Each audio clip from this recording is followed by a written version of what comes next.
That's right. Use your talent. Use them. Stop the violence. Yeah. Use your talent.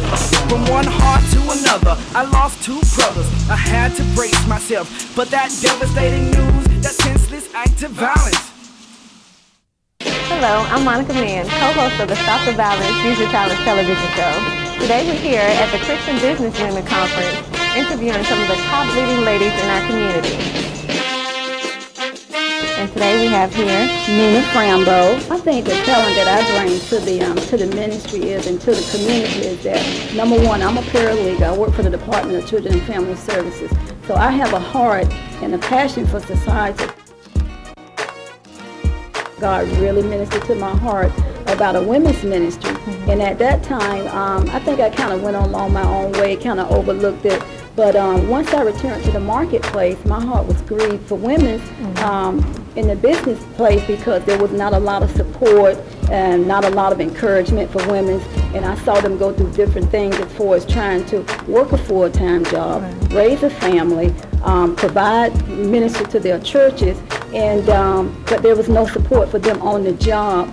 So God just really laid it on my heart about when he put it in my heart 10 years ago when I was a stay-at-home mom. So what I did with that, I said, well, Lord, I'm going to heed the call. And so what I began to do is really talk to different women and different organizations about a ministry that we can come together. We can love one another, support one another. But not only that, that we can give back to our community by helping someone else succeed. And in conjunction with that, we feel a call on our life. Another way that we can give back to our society is to touch the youth. So that way we can incorporate the young girls, put them in a positive business environment, mentor them, encourage them to go to school, get your degree, and maybe some of those young girls, these business owners, can actually give them a job, employ them, and prepare them for the future.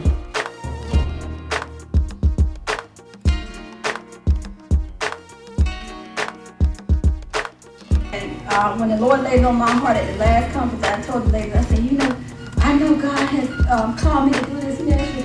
We're going to go national.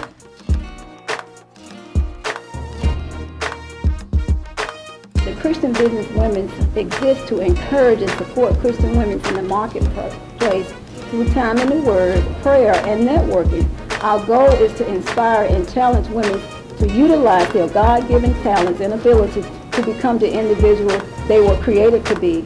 Our desire is to encourage Christian business women to give back to their community by helping someone succeed. And by helping someone succeed, we mean to go back to that environment. We heard a testimony today about a young girl being raised up in a project, and she was less likely to succeed. And God has really elevated her. So it's not where you come from, it's where you're going. And it depends on who you're surrounded. You place individuals in a positive environment, you support that individual, and then only God knows what that life is going to do for our future. Use your talent. Help somebody. My name is Mariah Musgrave, and I'm with Jacksonville Teen USA. what are you gaining from the Christian Businesswomen's Conference? Definitely my walk with the Lord and how to keep it up with my faith and know that God is always by my side. As Jacksonville Teen USA, I do have my obligations, and I use singing and dancing as a tool to teach children how to prevent child abduction, as I am the spokesmodel for an abduction awareness organization held in Orlando called Eyes of America. Connie Clay Woodard. My husband and I publish Alberta Catherine magazine. It's a free, local Christian women's magazine that is distributed on the first of every odd month. The magazine's mission is designed to inspire, equip, and inform Christian women. So our goal is to strengthen the community by strengthening the Christian family.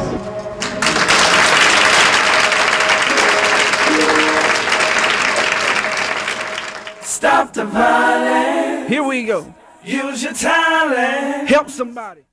This is a Stop the Violence, Use Your Talents exclusive. We're here with my man George. George, you got a story for the youth out here to let them know? Yes, sir. I got a story. The story is places like this, community rehabilitation centers, right, is what it says. It rehabilitates you. It helps you to be back in society. Mm-hmm. Even though I had a mishap and I done 22 years in prison, but since I've been out, within the 5 years I've been right here. Right. And, you know, it's been so beautiful. because I can reach out to some of these guys in the neighborhood. Right. And we do walk around and, just walk. And interaction with the community. And it's so beautiful, I feel like a new person. Mistakes are mistakes. Right. Can't change it. So you saying you did 22 years, and then you told me the first 4 years you did on death row. Yes, sir. Tell them about the priest and the seriousness of that message right there. The seriousness of that message, when you hear footsteps coming down the hallway, because you were behind a steel door. So you can't look left or right. So when you hear these feet coming, and you hear somebody say, Sarge, okay, is Sarge by himself? Or is Sarge with a couple more officers? Or is Sarge with the priest? But see, on death row, any given day, the governor of America just sign you off. Any given time of the day. No matter. No matter what. That's at so your life is at their mercy. My life is at a signature from an ink pen. See, you have to look at things real serious, and I can look back on it.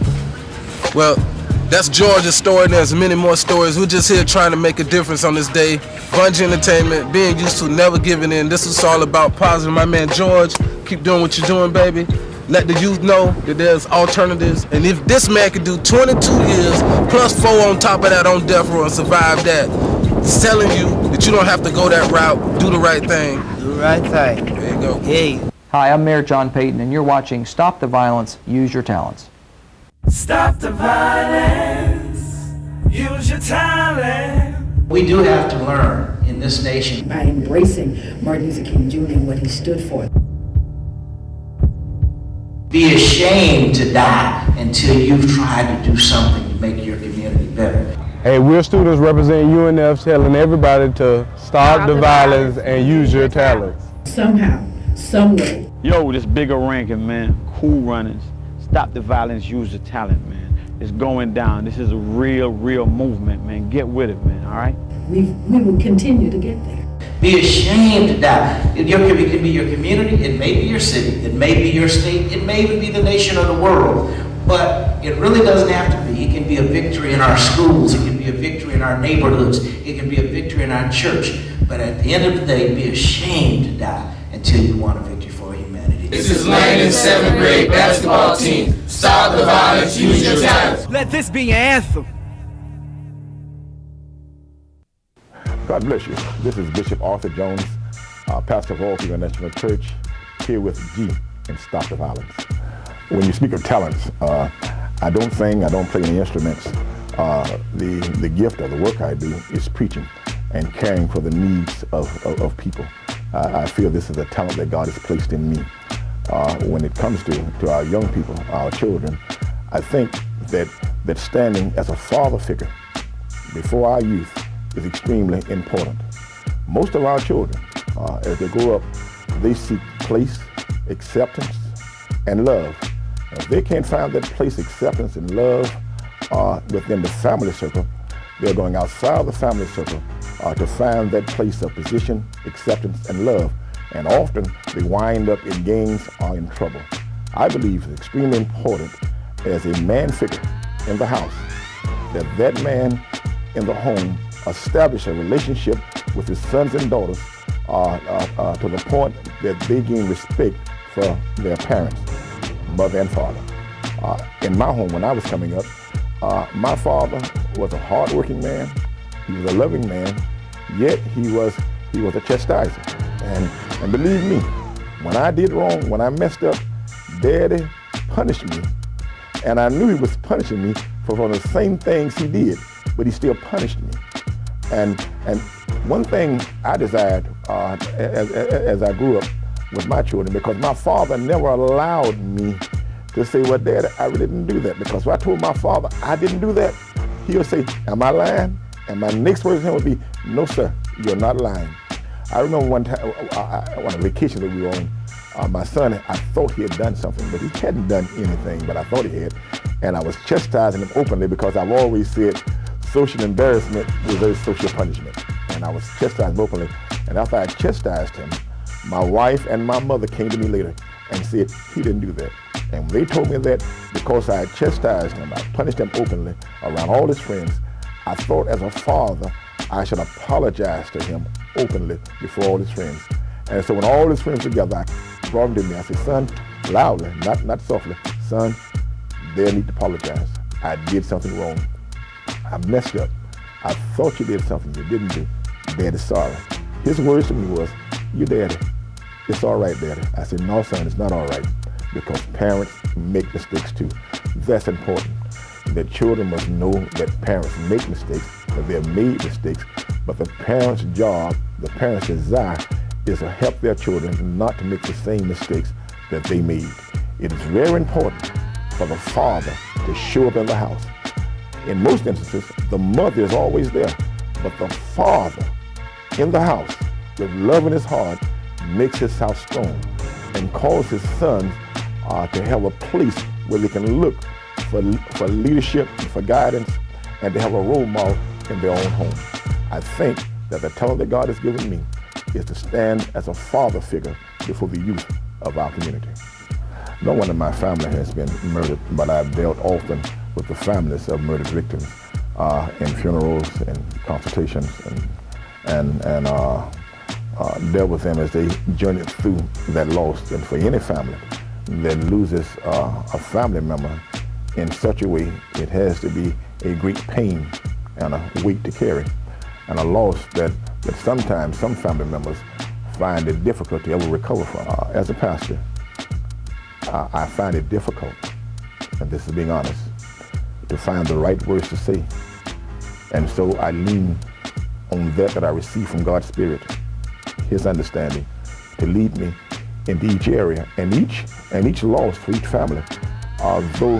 Though the person may have been murdered, in each family the circumstances are different and the needs are different. And it's very important that we don't try to bottle everybody up in the same box, because the way you handle one person, you cannot handle another.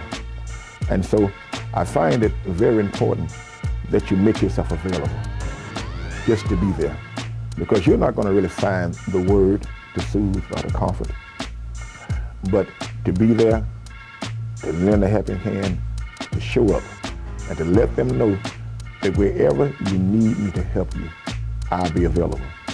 And to journey with them through the lost, because it takes time for wounds like this to heal. Stop the violence. Here we go. Use your talent. Help somebody. Hi, this is Congresswoman Corrine Brown, and you're tuned into Stop the Violence TV show.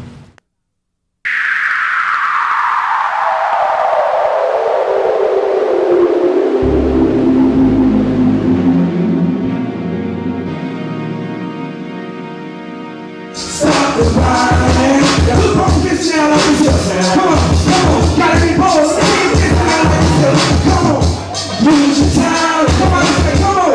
Stop the violence. Come on, you gotta feel it. Come on, you gotta be tired of all this violence that's going on in the city. You gotta stay in it. Use your talent. Come on, tell somebody, say, stop the violence. When families suffer loss, and I counsel them, many times they are questioning God, they're upset with God, they're angry with God, and they're asking why this had to happen. I prayed, I fasted, I believed God, and God let this happen to me. And you can honestly hear the frustration and the anger in their voice toward God. There was a certain incident that happened in the church some years ago when I was called to a home where one of our members' sons was brutally murdered in the front yard. And the mother, when I got there, the mother said to me, she said, Pastor, go out there and pray for my son and ask God to take my son into heaven. I looked at her and I said, daughter, I can't ask God to take your son to heaven, but what I can do, I can pray for your sons who are here and your daughter. She said to me, if you can't ask God to take my son to heaven, I don't need you to do nothing for me. That was her words to me. It was words spoken in anger and hurt and pain. But if I had told her that I would do that, and when I stood before her dead son and asked God to take him into heaven, I would have prayed a lie and would not have been truthful before God. So often it's difficult to deal with that hurt and that loss, and you need God to lead you in that She did come back later and apologize for what she'd said, but that was done because she was hurting. And because we live in the flesh, often when life, especially when loss come that tragically and that hard, then anger follows, and we get angry with anybody that does not help us to satisfy the need of our heart. As far as comforting words, encouraging words for the families who have suffered loss, be it murder victims or just lost, that your heart, your mind, your spirit be encouraged toward God, that your faith be alive in Him, that He might comfort you in whatever need you have in life. It is very important during this time of loss that family members purpose in their hearts to stick together. It is my prayer for each of you who have suffered loss that somehow, as the family journey through this loss together, that your love will increase one for another and for our God. I want to say to every man, to every woman that has a son or a daughter, we have great responsibility to watch over our children. It begins in the home, to safeguard our kids, to teach our kids, to direct them, that when they enter into life as teenagers, as adults, they will enter understanding that there are certain values, certain standards that they must walk in. It begins home. Again, I want to encourage each who have lost someone to be encouraged in God. And some way, somehow, if you trust Him, God will bring you out. God bless you.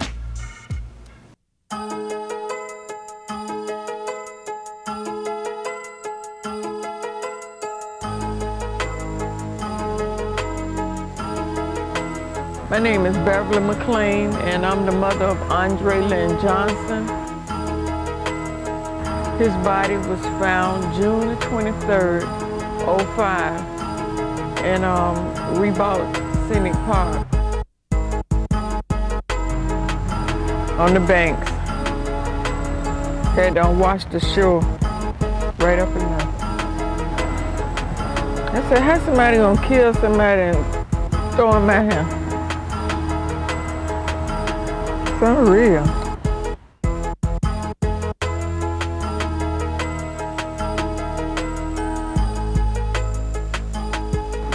It's been devastating, and it's been, been a rough time.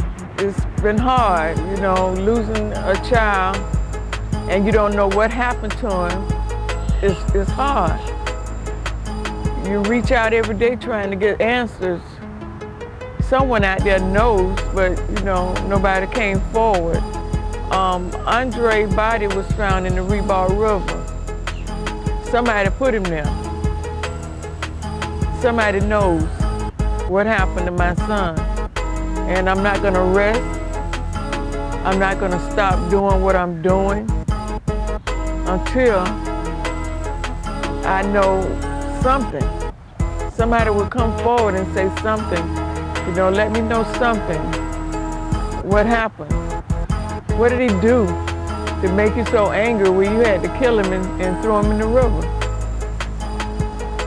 Please, I'm begging. Someone knows what happened. Stop the violence. Here we go. The person that killed my son and that's out there killing, you know who you are. God know who you are. God said He know every hair on your head. And I know He know your name. And it's just a matter of time. That vengeance is His, said the Lord. So, I don't have no hate or animosity in my heart for you. I want you to know that I love you in Jesus. And you need to get it right. You need to get it right. Use your talent. Help somebody.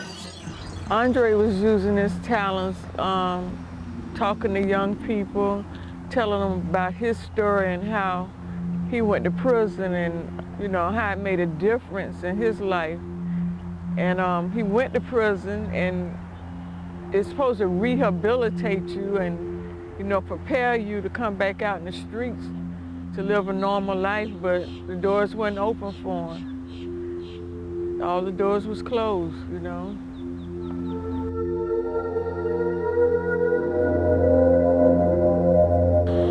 When my son was murdered and the police came and told me about his murder, like I said, I was devastated. I didn't know what to do. And I was just sitting there talking to the Lord, you know. And I thank God for my faith in my church and my pastor.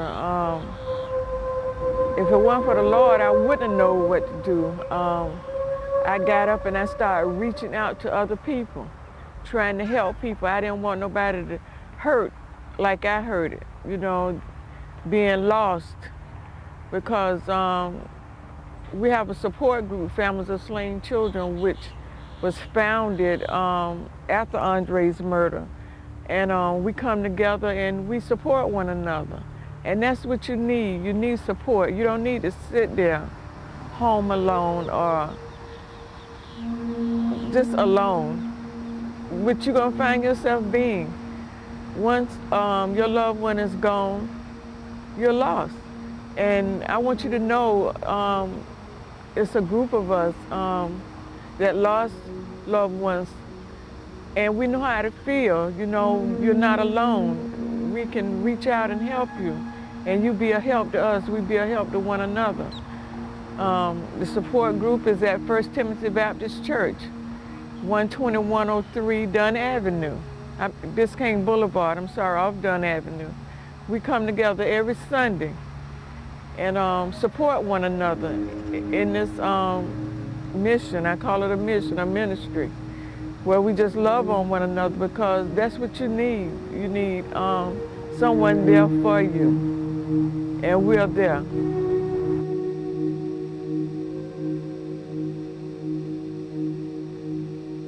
My name is Rudy McClain.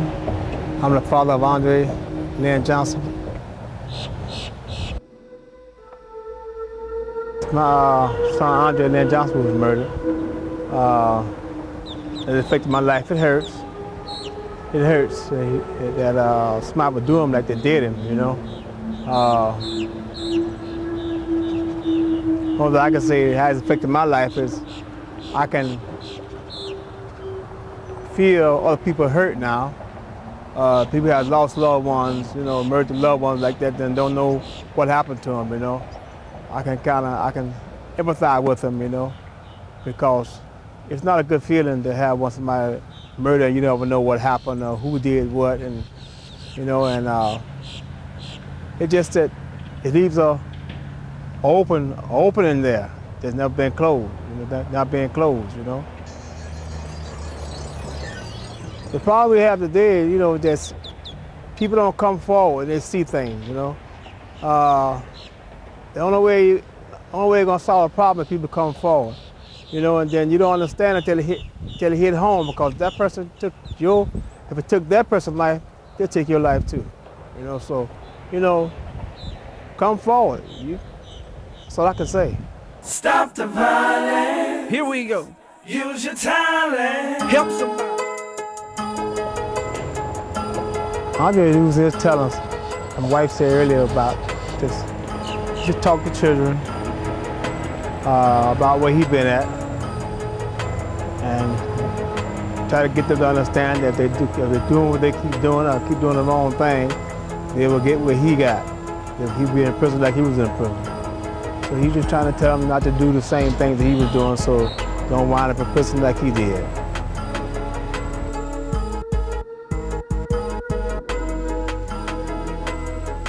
It's very important that you get some support, you know, after you have discovered you lost a loved one. You get some support. Don't try to do it by yourself, because it's bigger than you. Get out. You know, my wife, she has formed this group called Women of Slain Children, Families of Slain Children. And if you don't get help with her, get help with somebody, you know, because it is bigger than you, you know. So, you know, just don't sit home and look at the picture and be to yourself. You know, don't isolate yourself. Try to get out and talk to people, and this group she formed is real good because you meet people who are lost people just like you know, and y'all have so much to share. You know? So I suggest that don't sit home. Show other people, show your hurt. You know, pain shared is pain lessened. Thank you. Use your talent. Help somebody. We hope that the show has been very informative to you. We've gotten a chance to speak and interview with some of the most top leading prestigious leaders in our community, such as Nina, who's founder and president of the Christian Business Women's Ministry, who held a conference which I was able to attend that was very enlightening and empowering. It was good to see some of the women in our communities getting together, as well as some of the youth, such as Miss Teen Jacksonville, and who are doing things and talking with the youth, and they're using their talent. Let us not forget our murder victim, Andre Johnson. And if you have any information concerning his death, please contact your local authorities. And remember, stop the violence, use your talents.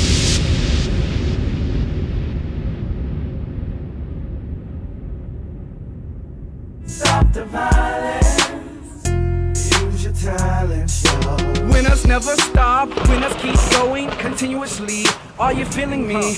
A positive mental attitude, sound physical health, put you in the right mood. Oh yeah, harmony in human relations, freedom from fear, cause God made creation. What a sensation, hope for future achievements.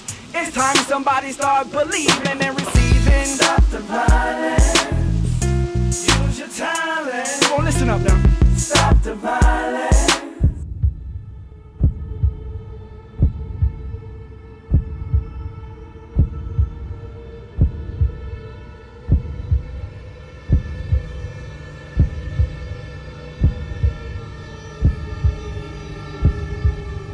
Stop the violence. Stop.